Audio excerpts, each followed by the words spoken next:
যেই দুইজন বালক তাদের বাবার হত্যার বিচার চেয়ে মৃত্যুদণ্ড কার্যকরের জন্য ওই যুবককে খলিফার দরবারে এনেছিল, এদের একজন আওয়াজ দিয়ে বলতেছে, গো আমিরুল মুমিনিন, আমাদের এই বিচার আপনার কাছে, আমরা মৃত্যুদণ্ডের যেই আবদার করেছিলাম আমরা এটা তুলে নিলাম, আমরা এই বিচার চাই না, আমরা ওই যুবককে মাফ করে দিলাম, আপনি ওই বিচার বাদ দিয়া দেন।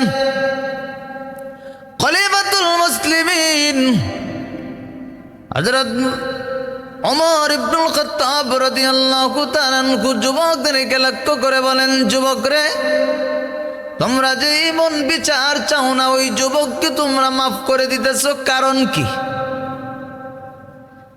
এদের একজন বলতেছে, একজন ভাই বলে, ওগো আমিরুল মুমিনিন, দুনিয়ার কোন মানুষ যেন এই কথা বলতে না পারে যে একজন মুসলমান আকস্মিক ভাবে তার অজানা অবস্থায় একটা ঘটনা এমন ভাবে ঘটে গেছে, এমন হত্যা হয়ে গেছে, আর এটার জন্য সে নিজে মাফ চাইল, কিন্তু মাফ চাওয়ার পরেও যাতে যে আমি মাফ দিলাম না, একজন মুসলমান তার অনাকাঙ্ক্ষিত ভাবে একটা ঘটনা ঘটে গেছে, ঘটনা ঘটার পর ওই লোকটাই কিন্তু নিজে স্বীকারোক্তি দিয়া স্বীকার করতেছে যে আমি অপরাধী সাব্যস্ত হওয়ার পর সে নিজে মাফ চাইল। কিন্তু এরপরে যদি কোনো মানুষ মাফ না করে, আমরা যদি মাফ না করি, তাহলে এটা তো হয় না। এই জন্য কোনো মানুষ যেন বলতে না পারে যে নিজে অপরাধী সাব্যস্ত হওয়ার পরও মাফ চাওয়ার পরও যে মাফ দেয় না। আল্লাহর নবীর সাহাবী খলিফাতুল মুসলিমিন হযরত ওমর ফারুক রাদিয়াল্লাহু তাআলা আনহুর জামানায় দুইজন বালক একজন মানুষকে টেনে ঘেঁষড়ে খলিফাতুল মুসলিমিনের দরবারে নিয়ে যায়। খলিফাতুল মুসলিমিন আমিরুল মুমিনিন খলিফাতুল মুসলিমিন হযরত ওমর ফারুক রাদিয়াল্লাহু তাআলা আনহুর দরবারে নিয়ে উপস্থিত হয়ে বলতেছেন, ওগো আমিরুল মুমিনিন, আমরা যেই যুবককে এনেছি ওই যুবক আমাদের বাবাকে হত্যা করেছে, আমরা এর সঠিক বিচার চাই, আপনার কাছে সঠিক বিচার চাই। খলিফাতুল মুসলিমিন হযরত ওমর ফারুক রাদিয়াল্লাহু তাআলা আনহু ওই যুবকটাকে বললেন, যুবক রে, তোমার বিরুদ্ধে যে অভিযোগ করতেছে এই অভিযোগ সম্পর্কে তোমার বক্তব্যটা কি? এমনি যুবক ডাক দিয়া বলে, ওগো আমিরুল মুমিনিন খলিফাতুল মুসলিমিন, তারা যেই বক্তব্য দিয়েছে এদের বাবার হত্যা সম্পর্কে, এদের বাবাকে আমি হত্যা করেছি। ওগো আমিরুল মুমিনিন খলিফাতুল মুসলিমিন, আপনি শুনুন আমি কেমন ভাবে কে কারণে হত্যা করেছি। ওগো আমিরুল মুমিনিন, ওগো খলিফাতুল মুসলিমিন, আমি কঠোর পরিশ্রমের কাজ করে আমি ক্লান্তি দূর করার জন্য একটা খেজুর গাছের নিচে বিশ্রাম করতেছিলাম।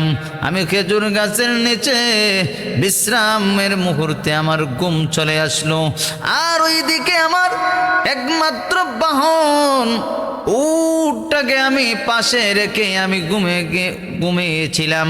কিন্তু ঘুম থেকে উঠে আমি তাকাইয়া দেখি আমার একমাত্র বাহন উটটা আমার কাছে নাই। উটটাকে আমি তালাশ করতে শুরু করে দিয়েছি, উটটাকে আমি তালাশ করতে শুরু করে দিয়েছি। উটটাকে খুঁজতে খুঁজতে আমি একটা বাগানের পাশে গিয়া পাইলাম, কিন্তু এমনভাবে পাইলাম আমার উটটাকে আমি আর জীবিত পেলাম না, আমার উটটাকে আমি পেয়েছি মৃত।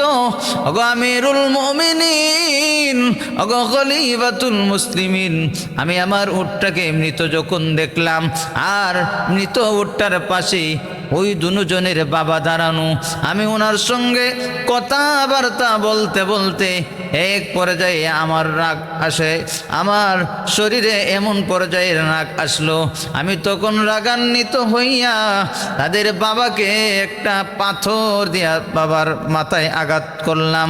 আঘাতের সাথে সাথে ওদের আব্বা মুহূর্তের ভিতরে দুনিয়ার থেকে বিদায় হয়ে যায়। আমি নিজেও ভাবতে পারি নাই এই আঘাতের কারণে এদের বাবা দুনিয়া থেকে বিদায় হয়ে যাবে। ওগো আমিরুল মুমিনিন, খলিফাতুল মুসলিমিন, আমি ক্ষমা প্রার্থী, আমি ক্ষমা প্রার্থী, আমি মাফ চাই। আমিরুল মুমিনিন খলিফাতুল মুসলিমিন হযরত ওমর ফারুক রাদিয়াল্লাহু তাআলা আনহু উনি যুবককে বলেন, এরে যুবক, তুমি তো তোমার উটটাকে হত্যার কারণে তুমি ওদের কাছে উট তুমি চাইতে পারতা, কিন্তু এদের বাবাকে যে তুমি হত্যা করেছো, হত্যা যে তুমি করেছো, এখন তোমার পরিণাম কি হবে জানো? তোমার বিচারটা হলো মহান আল্লাহ পাক রব্বুল আলামিন কিসাসের বর্ণনা কোরআনুল কারীমে আল্লাহ পাক জানাইয়া দিয়েছেন। ও যুবক, তুমি শুনিয়া লো, আল্লাহ পাক কোরআনুল কারীমে স্পষ্ট ভাষায় জানাইয়া দিয়েছেন। আল্লাহ বলেন, ইয়া আইয়ুহাল্লাযীনা আমানু কুতিবা আলাইকুমুল কিসাসু ফিল কতলা আল হুরু বিল হুররি ওয়াল আবদু বিল আবদি ওয়াল উনসা বিল উনসা।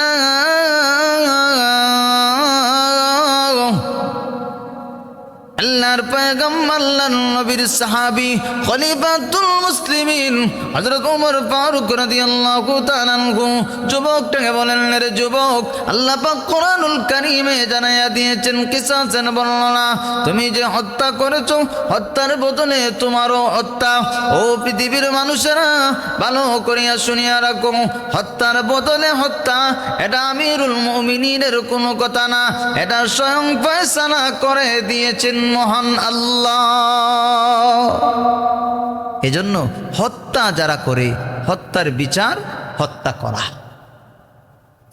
খলিফাতুল মুসলিমিন হযরত ওমর ফারুক রাদিয়াল্লাহু তাআলা ওই যুবককে বলেন, যুবক রে, এখন তোমার মৃত্যুদণ্ড।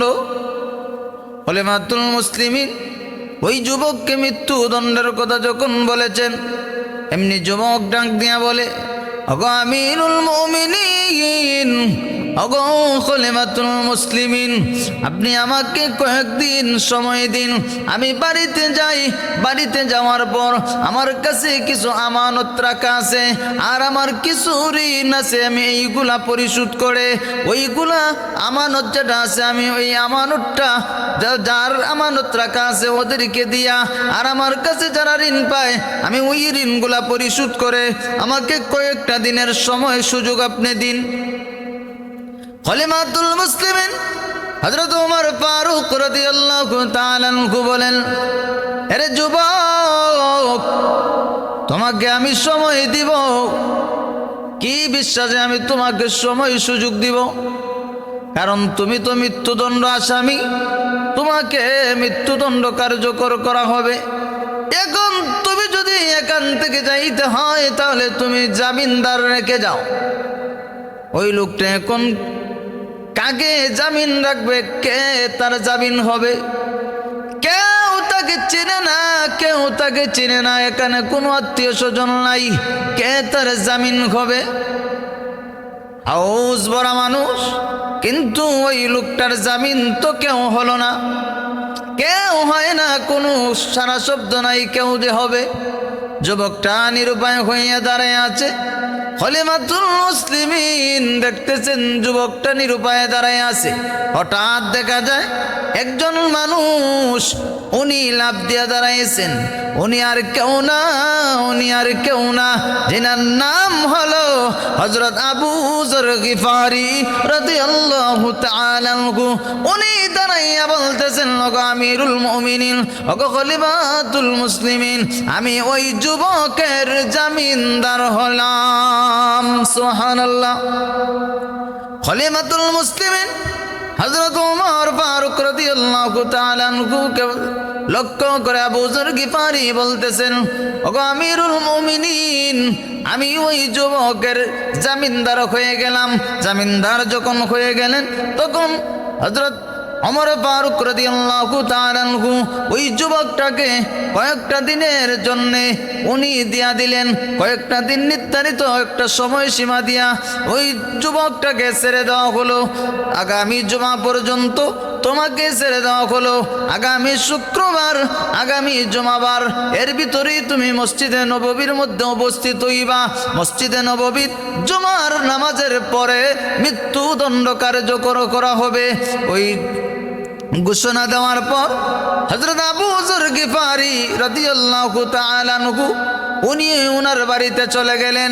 আর যুবকও তুফানের গতিতে কুরায় চড়ে তার মাইলের পর মাইল দূরত্ব তার বাড়ি ওই দিকে সে রওনা দিয়েছে। সুবহানাল্লাহ। যুবক তুফানের গতিতে তার বাড়িতে রওনা দিয়েছে। বাড়িতে যাইয়া তার মা বাবা এবং স্ত্রীর, নববধূ স্ত্রীর কাছ থেকে জীবনের শেষ বিদায় নিতেছে। তার ঘটনাটা ভালো করে এদের সামনে খুলে বলেছে। তার কাছে আমানত রাখা তার যে ঋণগুলা আছিল অতি দ্রুত আকারে এইগুলা সেরে মা বাবার কাছ থেকে জীবনের মতো শেষ বিদায়, নববধূর কাছ থেকে জীবনের মতো শেষ বিদায় নিয়ে ঘটনা বিস্তারিতভাবে এদেরকে শোনায় আসলো। তোমরা আমাকে মাফ করে দাও, কারণ আর তোমাদের সাথে পৃথিবীর জমিনে আর দেখা হবে না, কারণ আমার উপরে মৃত্যুদণ্ড কার্যকর করা হবে। ওই দিকে যুবক মদিনায় আসার জন্য রওনা দিয়ে দিচ্ছে তুফানের গতিতে। শুক্রবার দিন সকালবেলা এখনো যখন মদিনায় ওই যুবকটা আসে নাই, খলিফাতুল মুসলিমিন হযরত ওমর ফারুক রাদিয়াল্লাহু তাআলা আনহু রাষ্ট্রীয় বার্তাবাহক এক চিঠি দিয়া আবু যর গিফারি রাদিয়াল্লাহু তাআলা আনহুর বাড়িতে পাঠাইয়া দিলেন। তুমি যাও, আবু যর গিফারির কাছে ওই চিঠিটা তুমি দিবা। আবু যর গিফারির কাছে ওই চিঠিটা তুমি নিয়ে দিবা। আমিরুল মুমিনিনের পক্ষ থেকে রাষ্ট্রীয় ওই চিঠিটা উনি ওই বার্তাবাহক যখন আবু যর গিফারির বাড়িতে ওই চিঠিটা নিয়ে দিল, চিঠির মধ্যে লেখা আছে, ও আবু যর গিফারি, তুমি আজকে শুক্রবার জুমার নামাজে মসজিদে নববীর মধ্যে তুমি প্রস্তুতি নিয়ে আসবা, কারণ যুবক যদি ঠিক টাইমে উপস্থিত না হয় তাহলে তোমার উপরে মৃত্যুদণ্ড কার্যকর করা হবে, তোমার উপরে মৃত্যুদণ্ড কার্যকর করা হবে। এমন কথা যখন মদিনার মানুষেরা শুনলো, আজকে এখন পর্যন্ত ওই যুবক, যেই যুবকের প্রতি মৃত্যুদণ্ড কার্যকর করা, ওই যুবক কিন্তু এখনো আসে নাই, তাহলে আজকে তো মৃত্যুদণ্ড কার্যকর করা হবে আবু যর গিফারি রাদিয়াল্লাহু তাআলা আনহুর প্রতি। আবু যর গিফারি এমন একজন সাহাবী যার সম্পর্কে নবীজি বলেছেন, আমার একজন সাহাবী যে একা একা থাকবে, একা একা মৃত্যুবরণ করবে, আর তার মৃত্যুবরণের পর একদল মানুষ তার জানাজার কাফন দাফনের ব্যবস্থা করবে। উনি একজন সাহাবী হযরত আবু যর গিফারি রাদিয়াল্লাহু তাআলা আনহু, উনিও খলিফাতুল মুসলিমিনের ওই চিঠিটা উনি পড়লেন। চিঠিটার মধ্যে তো লেখা, আবু যর গিফারি, তুমি জুমার নামাজ মসজিদে নববীর মধ্যে এসে পড়বা, মসজিদে নববীর মধ্যে তুমি এসে পড়বা প্রস্তুতি নিয়া, কারণ তোমার উপরে মৃত্যুদণ্ড কার্যকর করা হবে যদি ওই যুবক ঠিক টাইমে উপস্থিত না হয়। হযরত আবু যর গিফারি রাদিয়াল্লাহু তাআলা আনহু মসজিদে নববীর মধ্যে উনি নামাজ পড়ছেন। এখন পর্যন্ত কিন্তু এই যুবকের আসার কোনো কিছু শোনা যাচ্ছে না, এখন ওই যুবকটা আসে নাই, যেই যুবকের প্রতি মৃত্যুদণ্ড কার্যকর করা হবে, যেই যুবকের ওপর মৃত্যুদণ্ড কার্যকর করা হবে, ওই যুবক কিন্তু এখনো আসে নাই। খলিফাতুল মুসলিমিন হযরত ওমর ফারুক রাদিয়াল্লাহু তাআলা আনহুর কথা অনুযায়ী হযরত আবু যর গিফারি রাদিয়াল্লাহু তাআলা আনহু মসজিদে নববীর মধ্যে উনি নামাজ পড়েছেন। নামাজ শেষ হওয়ার পর মৃত্যুদণ্ড এখন কার্যকর করা হবে।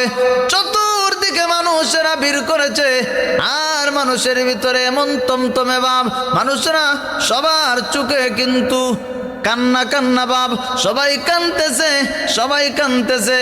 আহারে, আজকে এমন একজন নির্দোষ মানুষকে মৃত্যুদণ্ড দেওয়া হবে। এমন একজন মানুষ বিনা দোষে উনি আজকে মৃত্যুদণ্ড কার্যকর করবেন। বিনা দোষে ওনার উপরে মৃত্যুদণ্ড কার্যকর করা হবে। কারণটা হলো উনি তো আরেকজন আসামির জামিনদার। এই জন্য ওনার প্রতি তো এখন দেখা যায় আজকে হয়ে যাবে।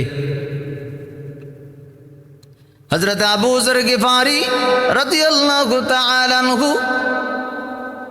উনি কিন্তু হাসি মুখে, উনি দেখা যায় হাসি, ওনার মুখের মধ্যে চোখে হাসি মুখ। হযরত আবু যর গিফারি রাদিয়াল্লাহু তাআলা আনহু উনি দেখা যায় হাসতেছেন, হাস্যোজ্জ্বল চেহারা। উপস্থিত সবাই দেখা যায় কাঁদে, সকল মানুষেরা কাঁদে।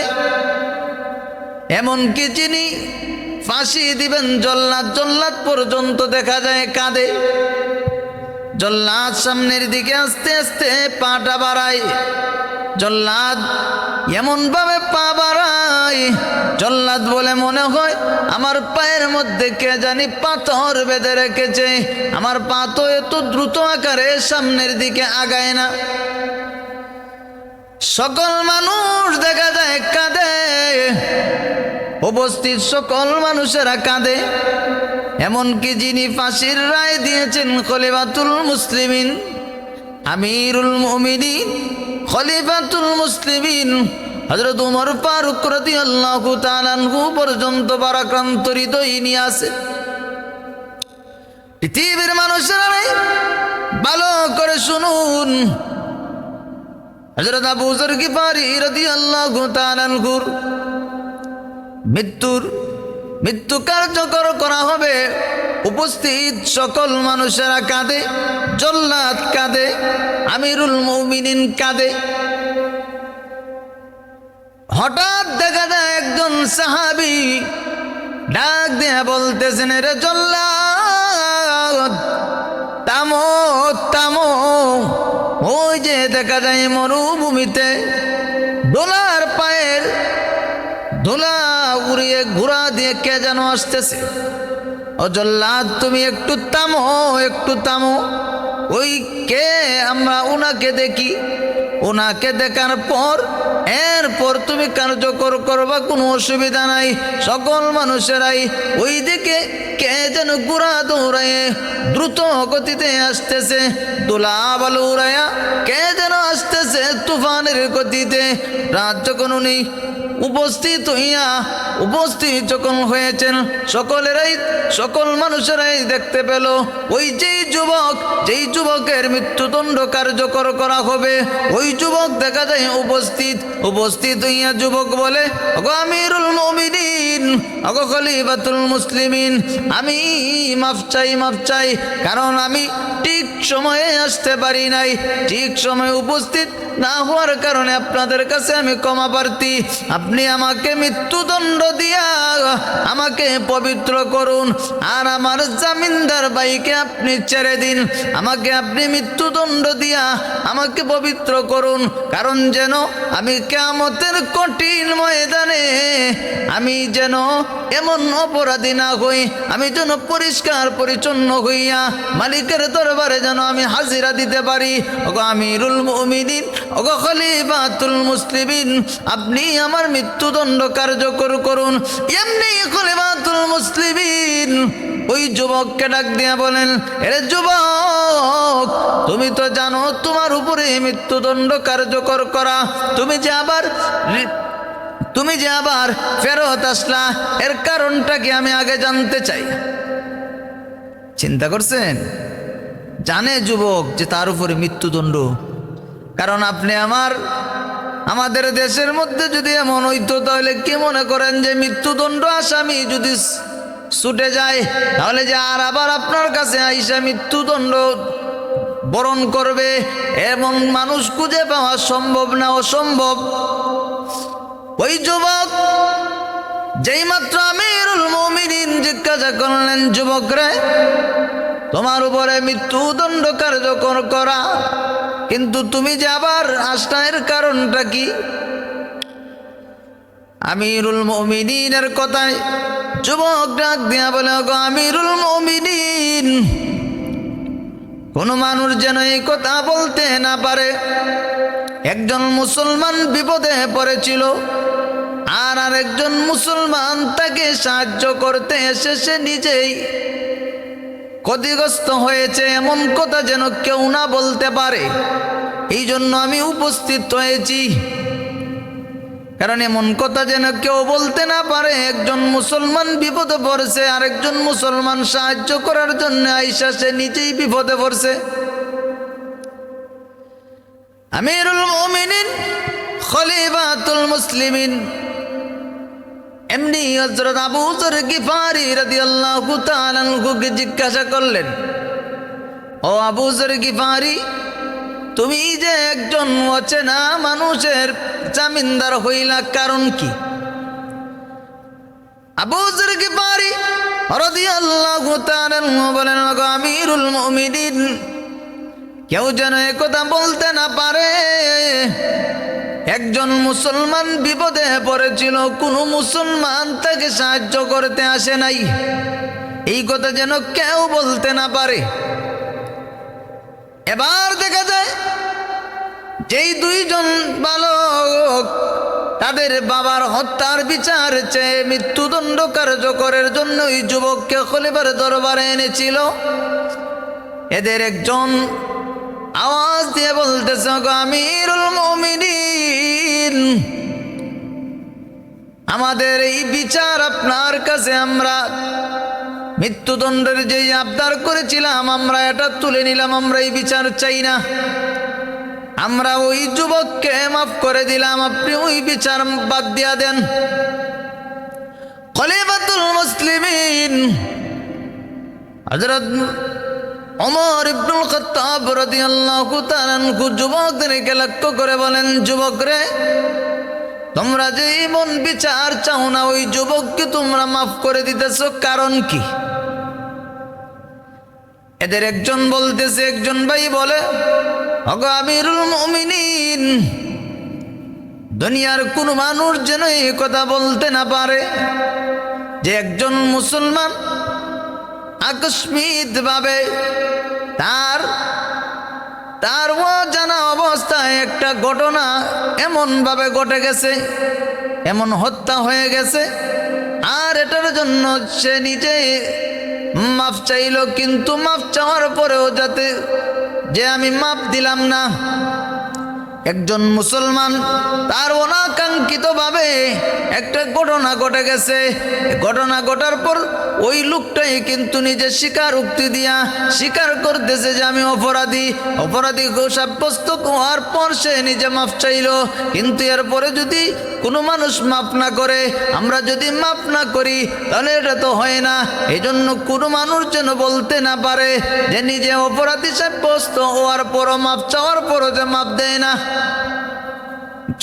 এই জন্য যুবকরা বলতেছে, ওগো আমিরুল মুমিনিন, আমরা আমাদের বাবার আসামি, মৃত্যুদণ্ড আসামিকে আমরা মাফ করে দিলাম। ও পৃথিবীর মানুষ, হযরত আবু যর গিফারি রাদিয়াল্লাহু তাআলা আনহু এমন অজানা অচেনা, জীবনে কোনো দিন তার সাথে দেখা হয় নাই, এমন একজন অচেনা মানুষের জিম্মাদার মৃত্যুদণ্ড, কারণ উনি যদি না আসেন, উনার প্রতি যেই লোকটার জামিনদার হয়েছেন এই লোকটা যদি ঠিক সময়ে যদি উপস্থিত না হইতো তাহলে মৃত্যুদণ্ড আবু যর গিফারির প্রতি হইতো। সুবহানাল্লাহ। এটাই প্রমাণ করে মুসলমান, ভালো করিয়া শুনে রাখো, সাহাবায়ে কেরাম এমন সাহাবায়ে কেরাম মুসলমান, একজন মুসলমান আরেকজন মুসলমানের প্রতি কেমন দরদ ছিল, এখান থেকে আপনারা কিছু বুঝতে পারছেন। কারণ আল্লাহ পাক বলেন, সাহাবায়ে কেরামের গুণ হলো সাহাবায়ে কেরাম এক ইমানদার আরেক ইমানদারের প্রতি তারা ছিলেন সহনশীল, বেঈমান কাফেরদের বেলায় ছিলেন তারা গরম কঠোর। পৃথিবীর মানুষেরা সাহাবায়ে কেরামের মতন এমন সহনশীলতা, এমন দয়ানুভাব আমাদের ভিতরও আল্লাহ পাক পয়দা করে দিন। সবাই বলেন আমিন। ওয়া আখির দাওয়ানা আনিল হামদুলিল্লাহি রাব্বিল আলামিন।